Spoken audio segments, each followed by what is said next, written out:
sobreviventes de uma guerra nos 4 cantos do mundo, 1,3 bilhão de pessoas padecem de fome.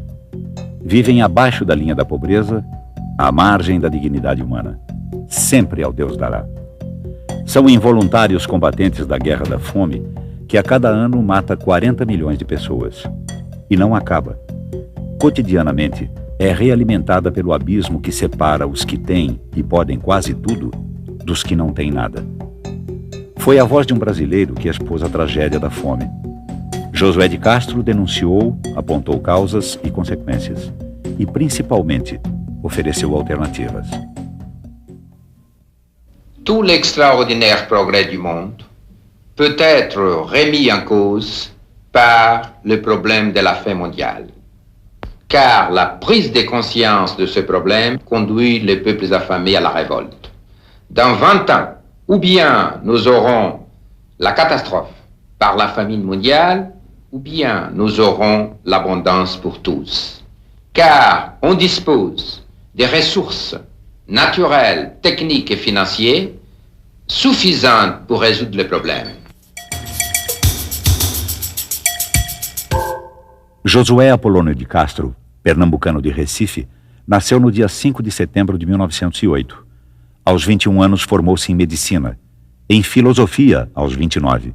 Médico, professor, cientista, geógrafo, sociólogo, foi acima de tudo humanista. A fome e a paz eram suas obsessões. Em 1935, com 27 anos de idade, produziu o primeiro estudo sobre as condições de vida dos operários de Recife. Documento contundente motivou a criação do salário mínimo no Brasil. Autodidata, poliglota, era apaixonado por cinema, vaidoso e sedutor. Aos 28 anos, casou com a Miss Pernambuco Glauci Pinto, companheira de toda a vida, com quem teve 3 filhos. Publicou 22 livros. Foi traduzido em 25 idiomas. Seu livro Geografia da Fome, de 1946, desenhou o mapa da fome no Brasil. 5 anos depois, publicava Geopolítica da Fome, Registro e Denúncia da Miséria no Mundo.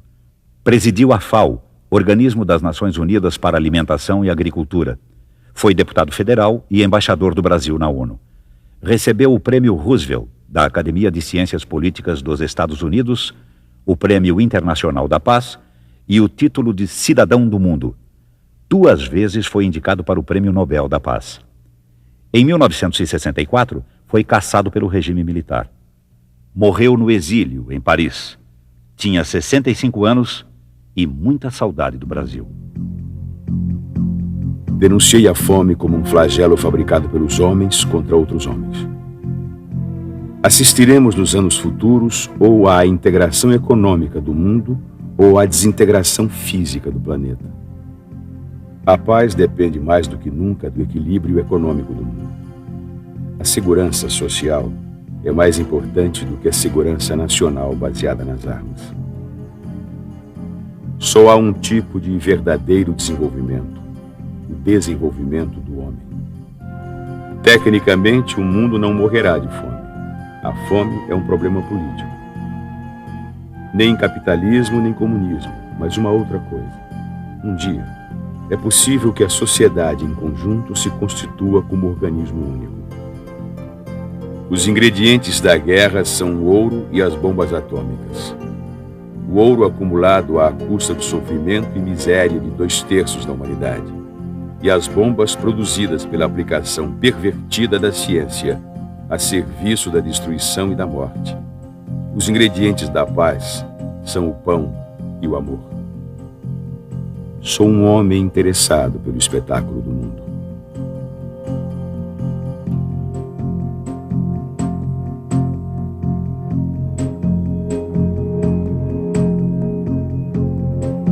Recife, Rua Dom Bosco, Centro Josué de Castro. A casa guarda memória, móveis, arquivos, fotos, livros, documentos da vida do homem que sabia tinha um lugar na história. São vários, né? São vários Josués. Isso aqui é a grande riqueza desse acervo, né?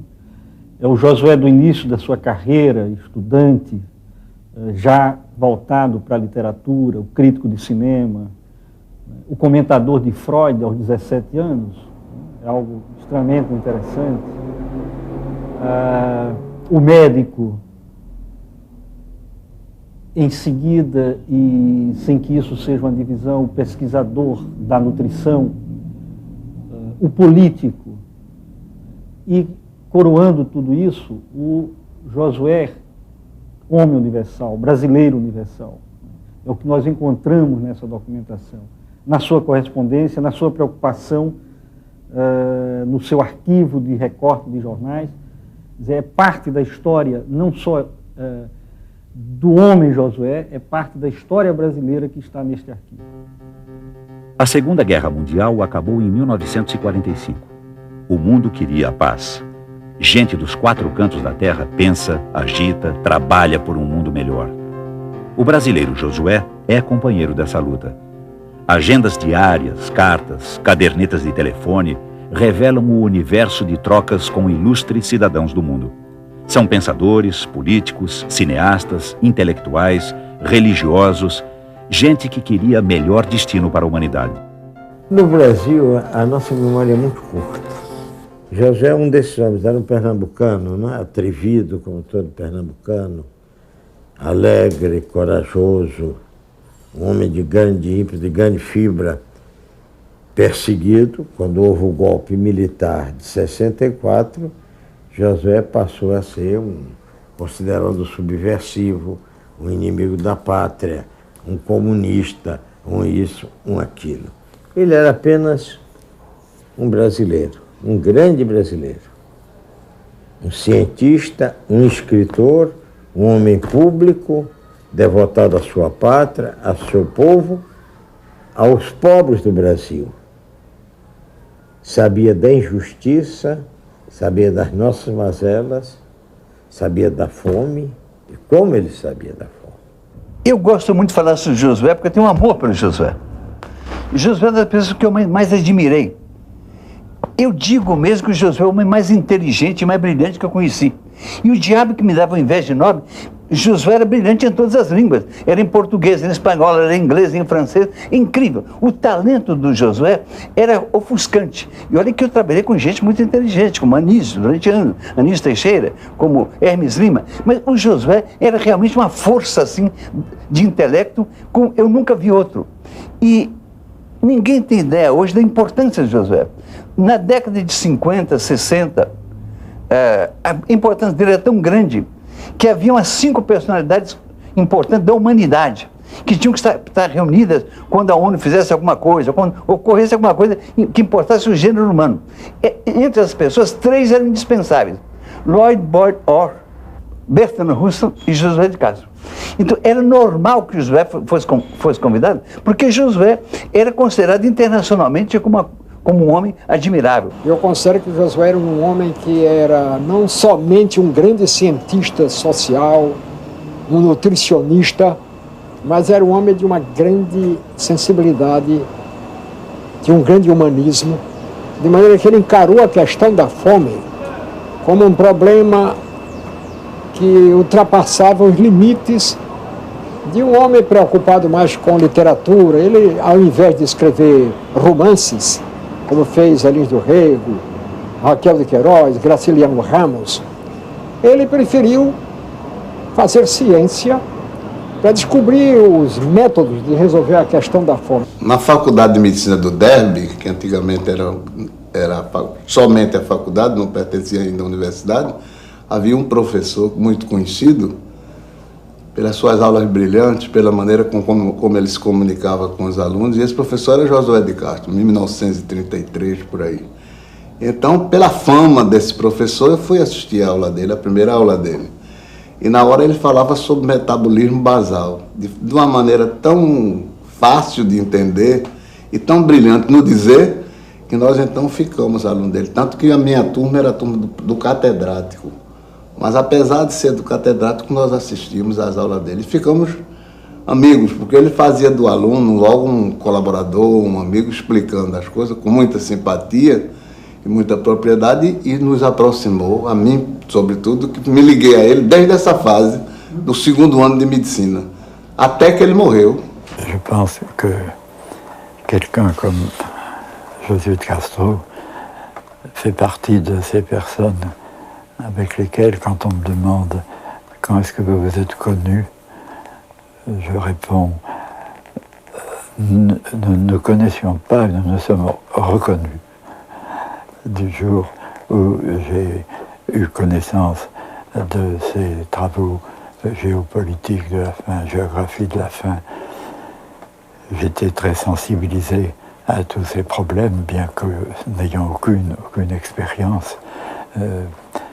Et je voyais bien que c'était une des dimensions des problèmes qui commençaient à pouvoir être pressentis, ce qu'on a appelé plus tard le tiers-monde.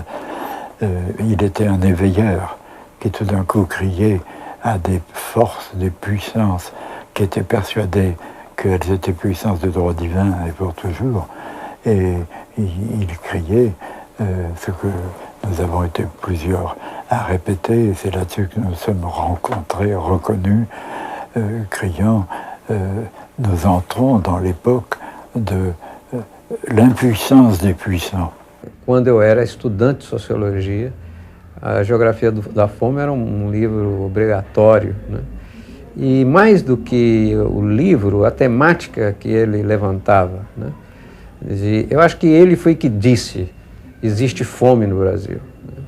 Ele foi que deu à fome o estatuto político e científico, quando ele levantou essa questão. Porque o Brasil tem essa característica curiosa de ocultar. É o país mais ocultista do mundo, né? Ele oculta os seus grandes problemas, ele só gosta de exibir as suas vantagens. Só recentemente é que o Brasil está mostrando a sua cara, mas nessa época, nos anos 50, 60, era sempre porque é milfano do país, né? Os hinos, né? As festividades, as celebrações, o oficialismo, era todo ufanista. E a ciência social também acompanhava um pouco, eu acho, que esse padrão. Então vem o Josué e diz, não, tem fome no Brasil, tem fome no mundo, tem fome no Brasil. Essa é uma questão em si mesma, né, que tem que ser confrontada, que tem que ser enfrentada. Eu acho que esse foi o primeiro, né, momento. Depois, mais recentemente, com a questão da fome e da miséria, é óbvio que a gente logo se lembrou, nós lembramos de dois nomes que são pioneiros, né? O Josué na questão da fome e o Dom Helder Câmara na questão da miséria. Há pessoas numerosas que passam fome. E quando a gente sabe que quem passa fome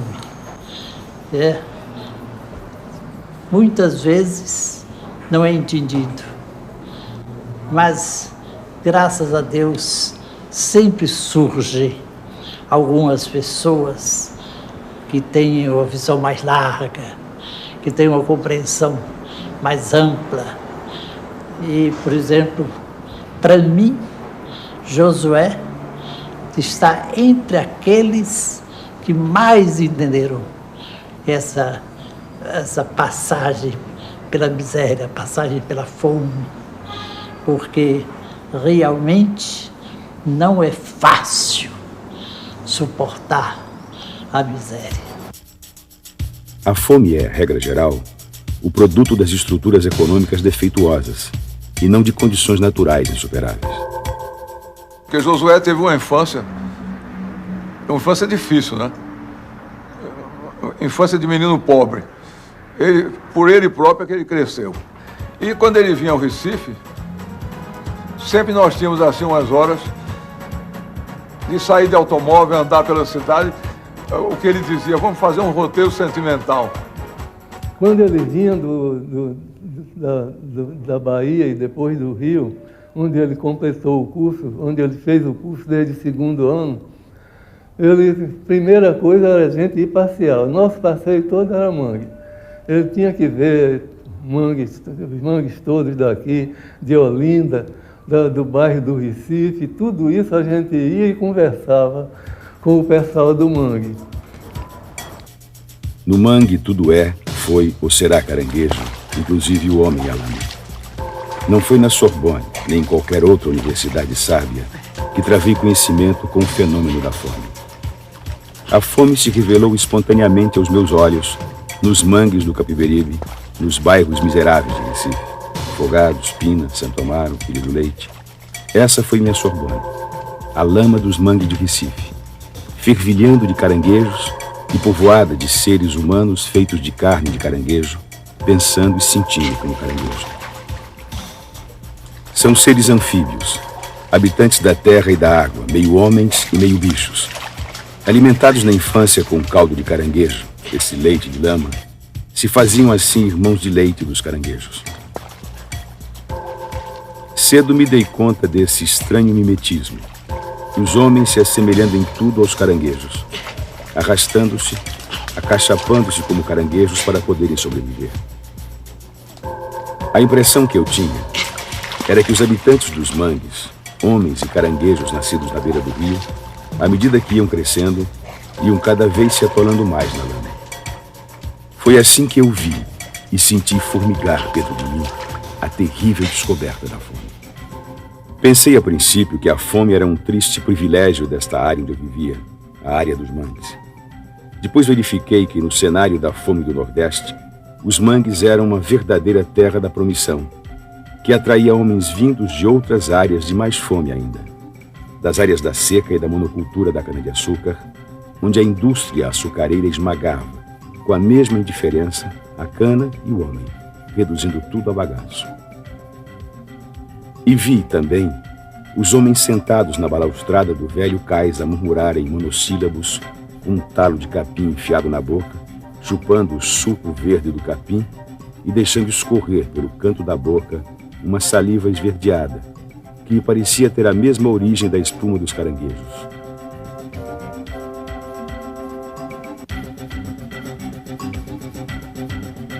Vê-los agir, falar, lutar, sofrer, viver e morrer, era ver a própria fome modelando com suas despóticas mãos de ferro os heróis do maior drama da humanidade, o drama da fome.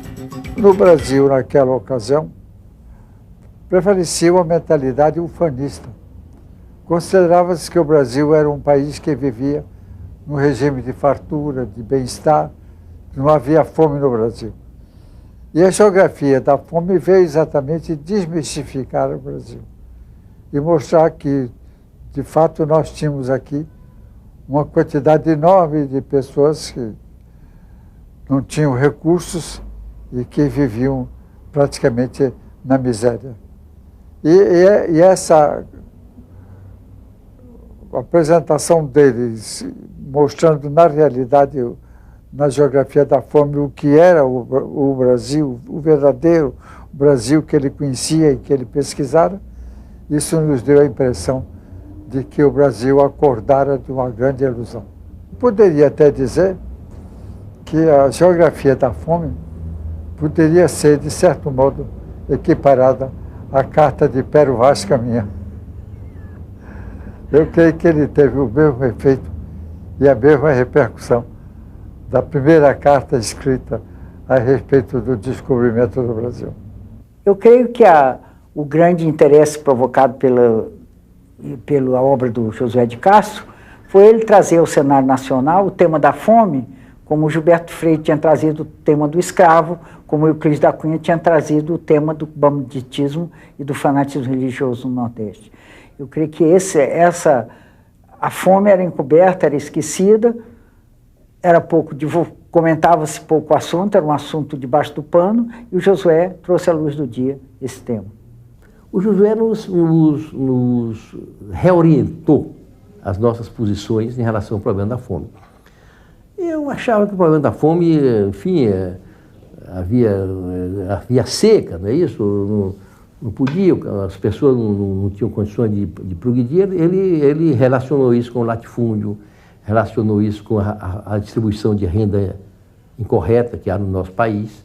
Enfim, ele transformou a fome não apenas num problema econômico, mas também num problema social. Eu estimo que a Geografia da Fome, ou seja, o primeiro grande livro de Josué de Castro, publicado em 1946, ficará como uma das grandes obras desta, vamos dizer, da segunda metade do século, do após-guerra, sobretudo pela metodologia, ou seja, a ideia que os grandes problemas sociais, e a fome é um deles, têm que ser mapeados. Eu sei que a maioria dos meus colegas adora estatísticas, médias, mas as médias encobrem a verdade. É só através de um mapa que a gente sabe onde estão as vítimas de uma situação, onde estão as concentrações. A outra ideia foi, evidentemente, de distinguir diferentes formas de fome, subnutrição crônica, e a terceira grande ideia foi de analisar estes problemas dentro de um contexto ecológico. Eu acho que essas três ideias são tão modernas hoje como foram em 1946, e afinal de contas o mapa da fome do Brasil não teria sido feito se não tivesse havido a geografia da fome de Josué. Eu chamaria atenção para o fato de que Josué, já na década de 40, quando o problema da fome no Brasil existia, mas era muito menos intenso do que é hoje, chamou atenção para o problema da fome e para a necessidade de desenvolvimento de uma política alimentar que corrigisse não só a alimentação do ponto de vista quantitativo, quanto do ponto de vista qualitativo. E se os conselhos dele tivessem sido ouvidos, hoje nós não estaríamos na situação de miséria em que nos encontramos. Foram os interesses e os preconceitos de ordem moral e de ordem política e econômica de nossa chamada civilização ocidental que tornaram a fome um tema proibido. Josué de Castro se aproxima da política para exercer a ciência. Em 1939, durante o governo Vargas, cria e dirige o SAPS, Serviço de Alimentação da Previdência Social. Em 52, chega à presidência da FAO. Em 54, foi eleito deputado federal por Pernambuco, concorrendo pelo PTB. Teve 2 mandatos nas 2 funções. Comandou a FAO até 56. Esteve na Câmara Federal até 62. Nas eleições de 58, foi o deputado mais votado do Nordeste.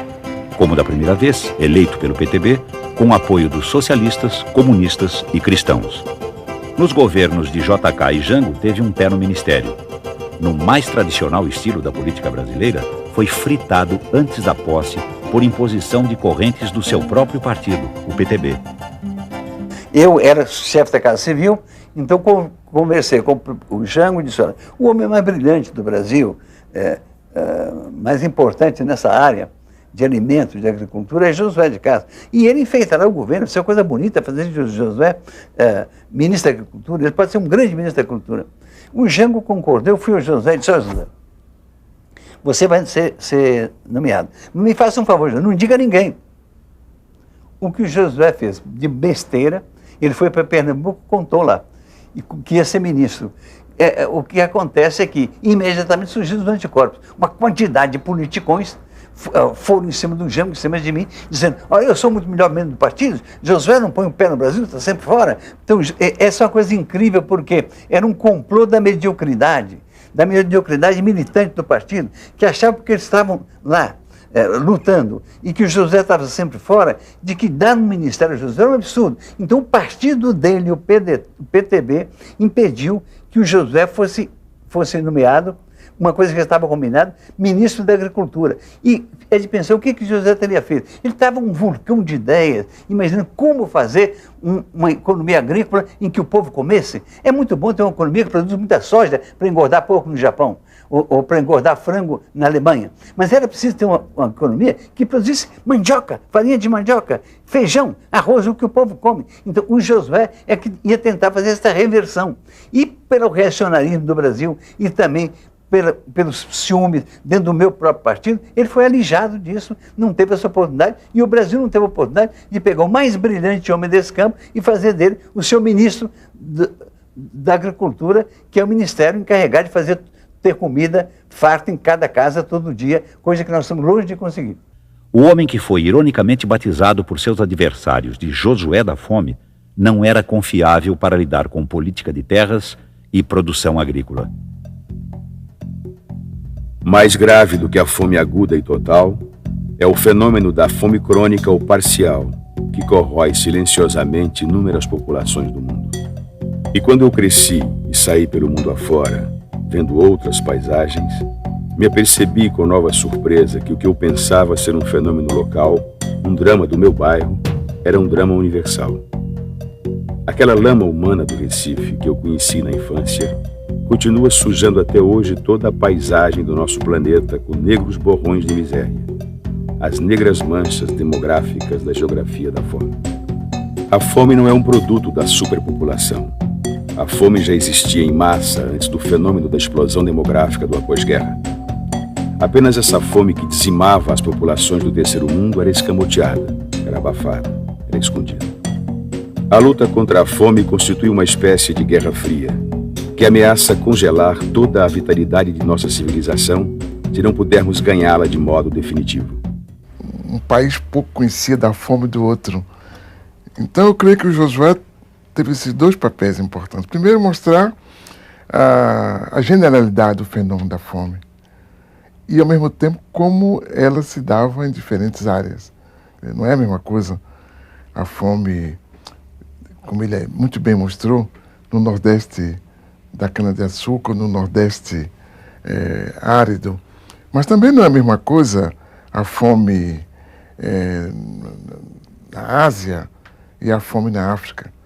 Ele mostrou isso. Mostrou também a diferença entre o problema da falta de comida nos séculos anteriores e o problema da fome no século presente. Quer dizer, antigamente a fome era o resultado da guerra, era o resultado da dificuldade de transporte. E hoje nós temos transporte fácil, o deslocamento das pessoas, das mercadorias é muito fácil, e a fome não é mais localizada, a fome se tornou geral. A fome, inclusive, está invadindo o primeiro mundo. E ele viu tudo isso. Né? Ele viu tudo isso, mostrou quais são as causas reais da fome e chamou a atenção para a possibilidade de solução. Ao mesmo tempo que ele dizia que essa solução não vinha. Acho que havia momentos que ele ficava desesperado quando estava na FAO e não conseguia comover os grandes do mundo. Né? Daí aquela célebre apóstrofe na qual ele considera os países ricos como hipócritas, que faziam discursos caridosos, mas que não tinham a disposição real de enfrentar a questão. Quanto ao problema do terceiro mundo frente ao mundo desenvolvido, ele era um verdadeiro apóstolo do terceiro mundo. Ele assumiu a sua condição de cidadão de um país do terceiro mundo. E ele procurou caminhos que conduzissem esse país do terceiro mundo a se libertarem da miséria e do subdesenvolvimento em que vivíamos. Ele é um homem que articula pessoas, que articula energias, né, que chama a atenção para problemas como, por exemplo, a questão do meio ambiente. Convoca reuniões internacionais para discutir os grandes problemas sociais da humanidade, em especial o problema da fome. Coloca o problema da paz a nível mundial. Né? Articula-se com grandes nomes da intelectualidade europeia e norte-americana na defesa, por exemplo, de um governo mundial. É algo que, nesse sentido, coloca de forma também pioneira aquilo que alguns organismos internacionais irão fazer. Vamos pensar, por exemplo, nas reuniões internacionais sobre ecologia. Hoje é impossível pensar problemas ecológicos como problemas nacionais. Isso está posto por Josué e, evidentemente, os seus companheiros, aqueles que partilhavam da sua visão, na década de 50. Il était militant avec le mouvement dont j'ai été pendant 4 ans le président avec Laure Beugdor, le fondateur de la FAO, qui était un intime pour lui, n'est-ce pas? Et le mouvement qui s'appelait Mouvement universel pour une confédération mondiale, qui militait pour que la limitation consentie des souverainetés de chacun sur des points bien précis et qui apparaissaient comme une nécessité, bon, il a milité dans ce mouvement toute sa vie. Il a été, je crois que nous étions, je ne sais plus, 7 personnalités qui avons fait à ce moment-là une déclaration qui a été très répandue à travers le monde. Para dominar realmente o problema do meio ambiente, seria preciso, além de uma ampla consulta geral indispensável, a autoridade de um governo mundial, ou, se a expressão incomoda, de uma instância planetária e soberana a ser definida. Na falta desta, é preciso tomar medidas indispensáveis. Ou podia frear seriamente a poluição se, neste campo, a ONU votasse uma resolução que limitasse a soberania nacional.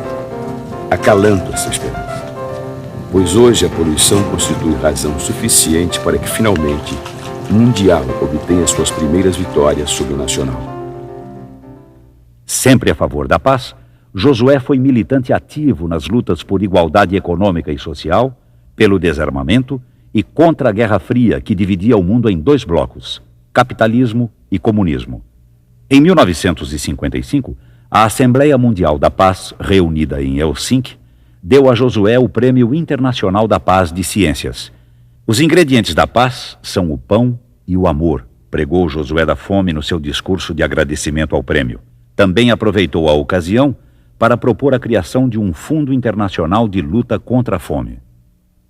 Certamente il signor De Castro ha una grande quantità di coraggio e poi anche ha della ragione, perché dopo tutto questi armamenti per cui si spende tanto di quel denaro, si potrebbero almeno, una quantità del denaro si potrebbe essere spesa nei campi del mondo, nella campagna contro la fame, nello sviluppo delle risorse umane e delle risorse materiali.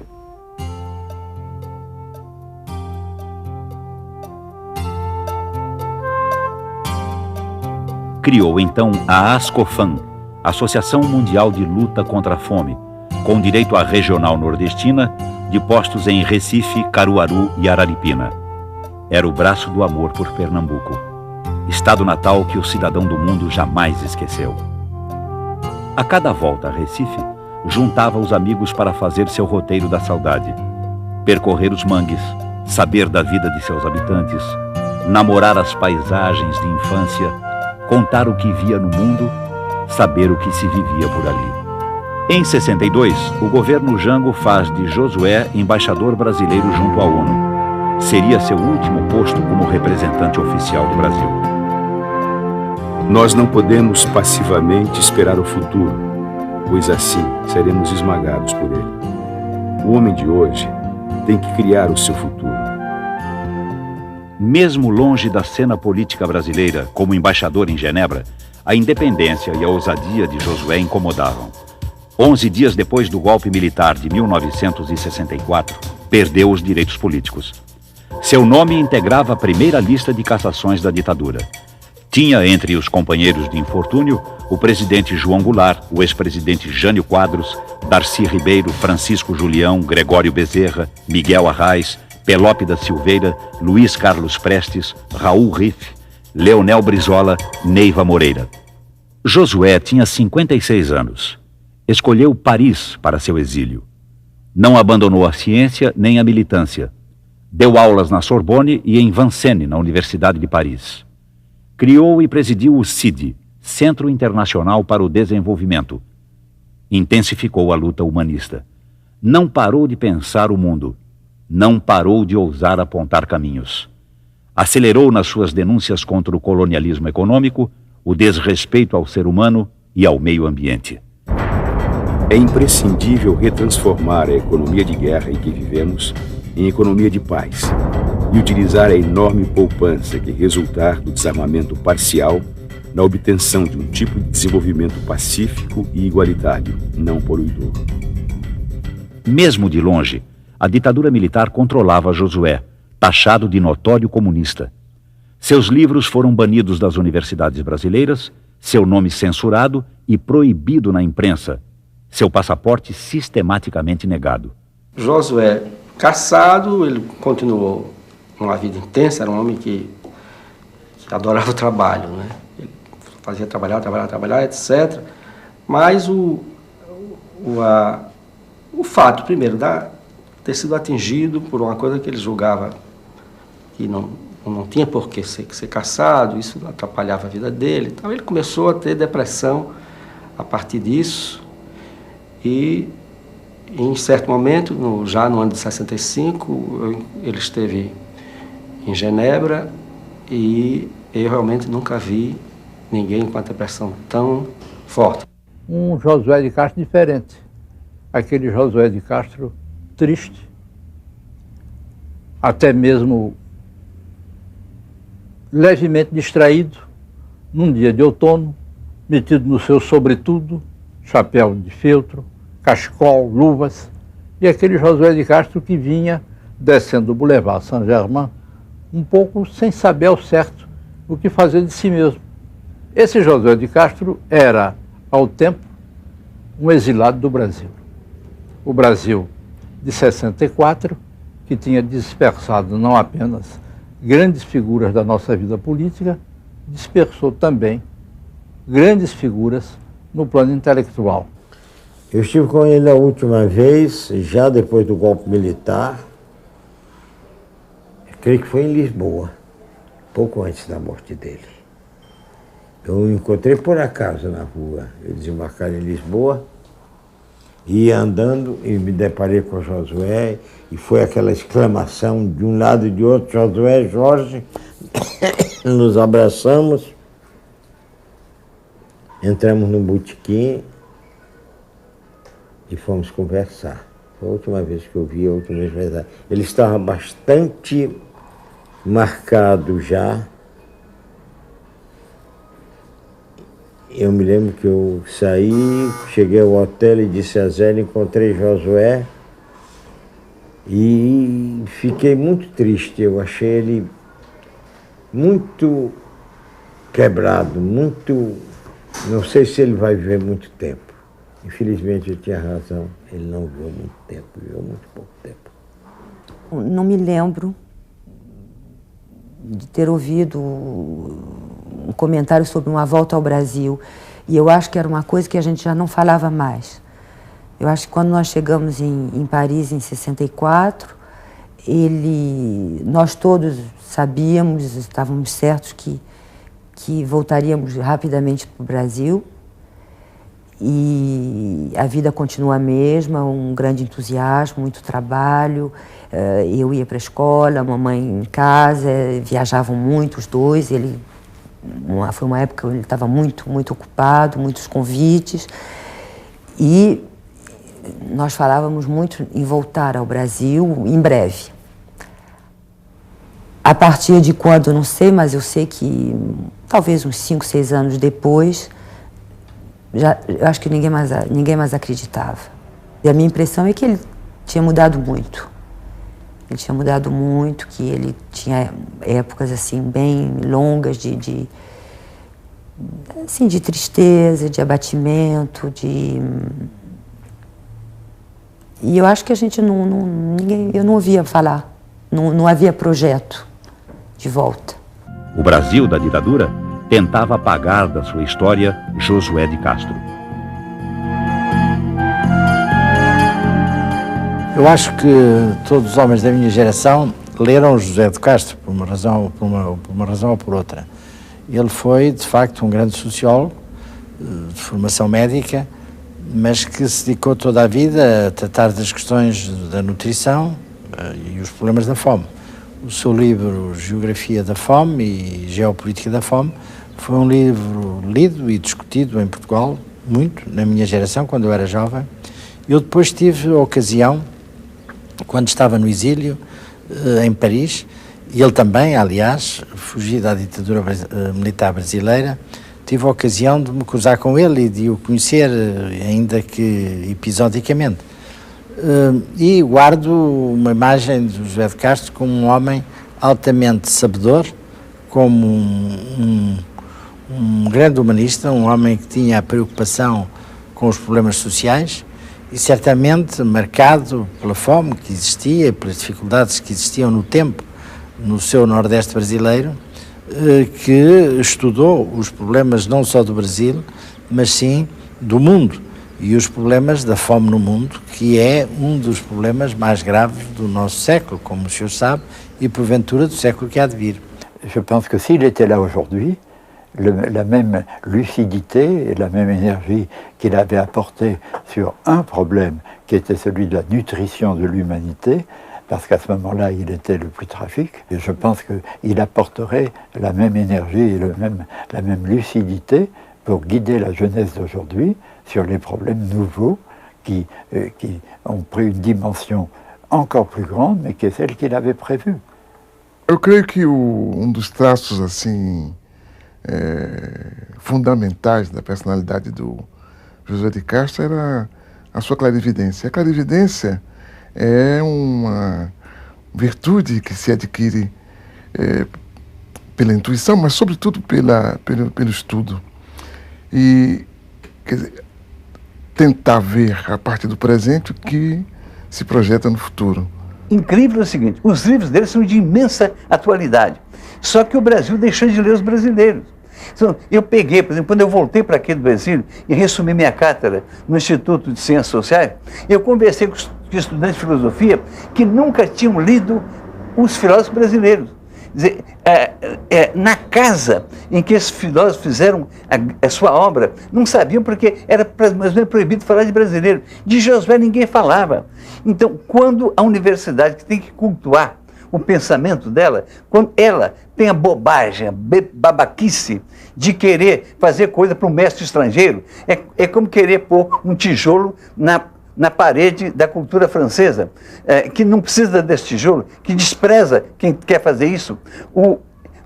O Josué, os tijolos do Josué eram para construir uma visão inteligente do Brasil, inteligente e solidária com o povo brasileiro. O Geografia da Fome e os livros todos que ele desdobrou depois eram tomadas de consciência favoráveis ao povo, indicando não é necessária tanta fome. Essa fome induzida por razões sociais é tanto mais doloroso que tanta gente no Nordeste viva na inanição, que tanta criança morra tão precocemente. Não é necessário. Isso ocorre porque algumas instituições não querem ser mudadas. Então, na realidade, a obra do Josué é dessas que pode ajudar os brasileiros a se assumirem como um povo orgulhoso de si, orgulhoso de sua mensagem, orgulhoso de suas características e um povo capaz de se definir um projeto próprio. Isso é o que o Josué tentou. Josué de Castro, grande sociólogo e médico, assim.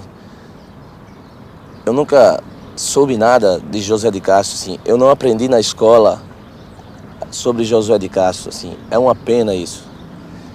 Mas depois eu fiquei conhecendo José de Castro quando a gente fez essa coisa do movimento Mangue. E vi o quanto é importante a figura de José de Castro na história de Pernambuco.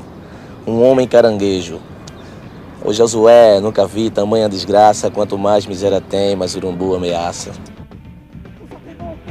A lama do rio, eu vi um chiá andando devagar e um maratu pra lá e pra cá. Vi um caranguejo andando pro sul, saiu do mangue e virou gabiru.